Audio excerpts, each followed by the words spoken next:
जय हिंद। मैं राजीव जायसवाल। दोस्तों, हम लोग राज व्यवस्था का लेक्चर शुरू किए हैं। इससे पहले वाले पार्ट में हम लोग संविधान के भाग को डिस्कस किए थे। अगर आपने वो लेक्चर नहीं देखा है तो हमारे चैनल पे जाके देख सकते हैं और उसका लिंक मैं इस वीडियो के डिस्क्रिप्शन में भी डाल दूंगा। आज हम जो चर्चा करेंगे वो भाग 5 का चर्चा करेंगे। टोटल 22 भाग हैं और उनमें से भाग 5 संसदीय शासन व्यवस्था की बात करता है, जिसको यूनियन एग्जीक्यूटिव भी कहते हैं। तो आइए लेक्चर शुरू करते हैं। संघ की कार्यपालिका, अगर हम भाग 5 की बात करें तो भाग 5 कहता है संघीय कार्यपालिका, सेंट्रल एडमिनिस्ट्रेशन कैसे होगा, संघ का प्रशासन कैसे चलाया जाएगा, इसकी बातें भाग 5 में की गई है। पूरी दुनिया में जो सरकारें होती हैं वो 2 तरह की होती हैं। जितनी भी डेमोक्रेटिक कंट्रीज हैं उसमें 2 तरह की सरकारें होती हैं। एक होती है संसदीय सरकार और दूसरा होता है अध्यक्षात्मक सरकार। जो संसदीय सरकार होता है उसको पार्लियामेंट्री गवर्नमेंट भी कहते हैं और जो अध्यक्षात्मक सरकार होती है उसको प्रेसिडेंशियल गवर्नमेंट कहा जाता है। भारत में चूंकि ब्रिटेन ने शासन किया और लगभग 200 साल से ब्रिटिश शासन के दौरान हमारे यहाँ जो संवैधानिक विकास हुआ, प्रशासन को जो हम लोगों ने समझा वो हमारा ब्रिटेन का प्रशासन था।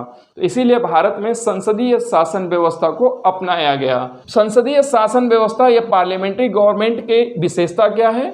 तो इसमें एक उत्तरदायी सरकार होती है। जो एग्जीक्यूटिव होता है वो लेजिस्लेटिव के प्रति जवाबदेह होता है, यानी जो कार्यपालिका होती है वो विधायिका के प्रति जवाबदेह होती है, उसके प्रति रिस्पॉन्सिबल होती है। हमारे यहाँ जो कार्यपालिका है, एग्जीक्यूटिव है, जो मंत्री हैं वो हमारे लोकसभा के प्रति उत्तरदायी होते हैं। जो विधायिका है वो उन पे चेक एंड बैलेंस रखती है, उनके कार्यों पर निगरानी रखती है। और अगर हम बात करें जुडिशरी की, न्यायपालिका की, तो न्यायपालिका का दायित्व है कि वो कार्यपालिका और विधायिका दोनों पर नज़र रखे, दोनों के कार्यों को मॉनिटर करें।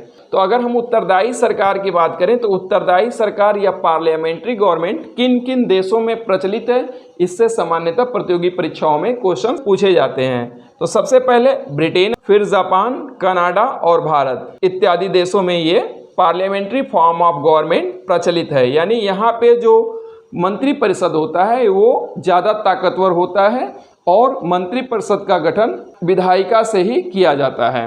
वहीं अगर हम प्रेसिडेंशियल फॉर्म ऑफ गवर्नमेंट की बात करें तो यहाँ पे जो प्रेसिडेंट होता है वो ताकतवर होता है और प्रेसिडेंट को एग्जीक्यूटिव का हेड की तरह रिस्पॉन्सिबिलिटी दी जाती है।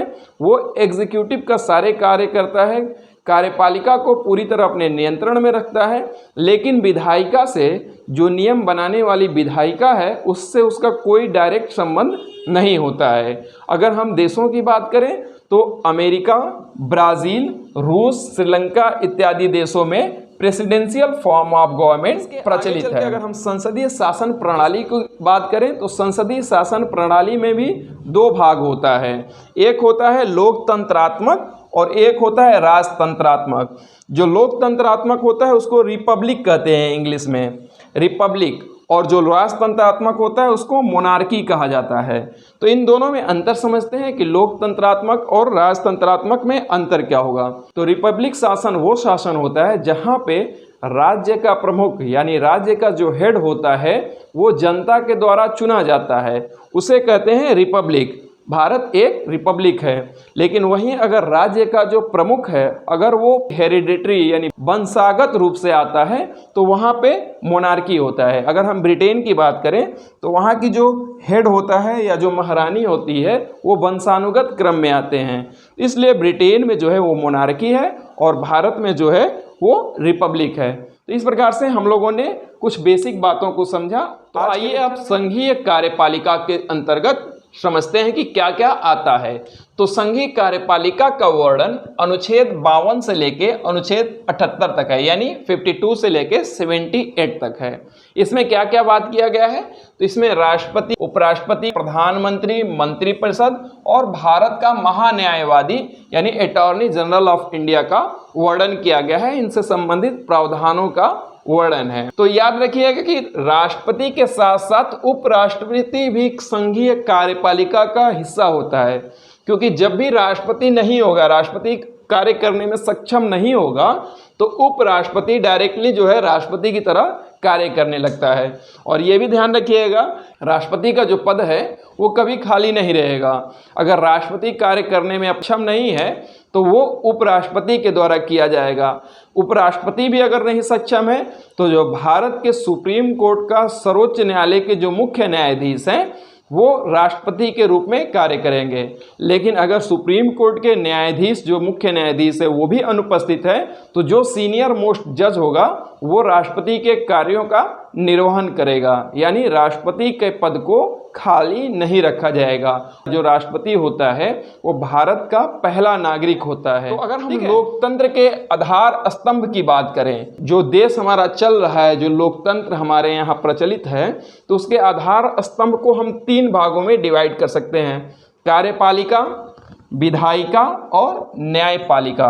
कार्यपालिका को एग्जीक्यूटिव कहते हैं, यानी जो नियम बनाए गए हैं उसको वो एग्जीक्यूट करता है, लागू करता है। विधायिका को लेजिस्लेटिव या लेजिस्लेचर कहते हैं, जो कि नियम बनाने का काम करता है, लेजिस्लेट करने का काम करता है। और न्यायपालिका को जुडिशरी कहते हैं। और जुडिशरी का काम क्या है कि कार्यपालिका और विधायिका दोनों के कार्यों पर नियंत्रण रखे या नजर रखे। समझते हैं कि विधायिका क्या होता है। तो जो हम मेंबर ऑफ पार्लियामेंट चुन के पार्लियामेंट में भेजते हैं, एमपीज भेजते हैं, वही जब बैठकर नियम बनाते हैं तो वो विधायिका का काम करते हैं, यानी लेजिस्लेचर का काम करते हैं। तो हमारे सदन में 2 हाउस है, एक है लोकसभा और दूसरा है राज्यसभा। तो लोकसभा में जो मेंबर की संख्या इस समय वो 543 है। तो जो लोकसभा के सीटों की संख्या है, लोकसभा की जो सीटों की संख्या है 543, इसके 15% जो है वो आपके कार्यपालिका यानी एग्जीक्यूटिव की तरह कार्य कर सकते हैं। यानी 545 का 15% लगभग 82 यानी 82 होता है। तो 82 व्यक्ति यानी 543 जो मेंबर ऑफ पार्लियामेंट एमपी या सांसद चुने गए हैं, उनमें से 82 लोग यानी ओवरऑल लोकसभा और राज्यसभा को मिला के जो 82 लोग हैं वो एग्जीक्यूटिव यानी कार्यपालिका की तरह कार्य कर सकते हैं। जैसे प्रधानमंत्री हो गया, रेलवे मंत्री हो गया, खेल मंत्री हो गया, जितने भी मंत्रालय होते हैं और जो उनके हेड होते हैं वो एग्जीक्यूटिव कहलाते हैं। ठीक है। और इनके नीचे फिर जो होता है आपका सचिवालय होता है, और फिर मुख्य सचिव, और फिर उसके नीचे अगर आते जाएंगे तो जिले में डिस्ट्रिक्ट मजिस्ट्रेट होता है, वो कार्यपालिका के ही सब अंग हैं। ठीक है। न्यायपालिका को समझते हैं। तो न्यायपालिका ये देखेगी कि जो विधायिका है वो जो नियम बना रही है वो संविधान सम्मत हो। अगर संविधान सम्मत अगर नहीं होगा तो उसको वो रिव्यू करेगी और उसको खारिज कर देगी। अगर हम आर्टिकल 13 की बात करें तो आर्टिकल 13 जो कि मौलिक अधिकार का हिस्सा है वो कहता है कि अगर कोई भी ऐसा कानून जो संविधान के नियमों के खिलाफ हो या उसको न्यायपालिका जो है नल एंड वाइड घोषित कर देगी, शून्य घोषित कर सकती है। और आर्टिकल 13 के ही तहत जुडिशियल रिव्यू की व्यवस्था है, न्यायिक पुनरावलोकन की व्यवस्था की गई है। तो इतनी बातें आप लोग समझ गए होंगे। आते हैं अब राष्ट्रपति पे।